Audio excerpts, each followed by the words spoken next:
చాలా మంది కష్టపడుతూ ఉంటారు, పని చేస్తూ ఉంటారు.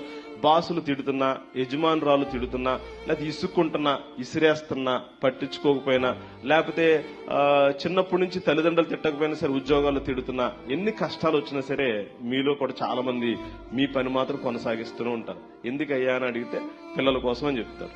ఎందుకయ్యా అంటే పిల్లల బాగు కోసం అని చెప్తారు, పిల్లల క్షేమం కోసం అని చెప్తారు. నిజమే, మీరు కష్టపడడం, మీరు బాధపడడం కూడా దేవుడు చూస్తాడు. ఎందుకంటే అప్పుడు హాగర్ బాధ కూడా దేవుడు చూశాడు. చూసినా సరే దేవుడు ఏం చెప్పాడంటే, నువ్వు వెళ్ళి నీ యజమానురాల దగ్గర అణిగి మణిగి ఉండమని దేవుడు చెప్పాడు. కొన్నిసార్లు మనకు చెప్తాడు దేవుడు, మనం ఏదో అన్ని సమకూడే జరగాలి, నన్ను ఎవరు ఒక మాట అనకూడదు, నన్ను ఎవరు తిట్టకూడదు, నన్ను ఎవరు హింసించకూడదు అంటే కుదరదు. కొన్నిసార్లు భవిష్యత్తులో మనం కూడా విశ్వాసంలో ఎదగాలన్నా, పిల్లలకి సరైన రీతిలో నేర్పించుకోవాలన్నా కష్టపడ్డానికి కూడా దేవుడు మనల్ని వదులుతాడు ఈ భూమి మీద. అందుకని అదేదో శాపం కిందో బాధ కిందో ఎవరు తీసుకోవద్దు. ఎందుకంటే ఆగర్ కూడా చెప్పాడు, వెళ్ళి నీ యజమానురాల దగ్గర అణిగిమణిగి ఉండమని చెప్పాడు. సో మీకు కూడా అదే చెప్తాడు దేవుడు, ఇప్పుడు అణిగిమణిగి ఉండండి, నేర్చుకోండి. కొన్నిసార్లు ఏం చేస్తారంటే హడావుడిగా పరుగులు పెడుతూ, కంగారు పడుతూ, ఆవేశ పెడుతూ లైఫ్ నంతా అనవసరంగా గడిబిడి చేసుకుంటూ ఉంటారు కొంతమంది.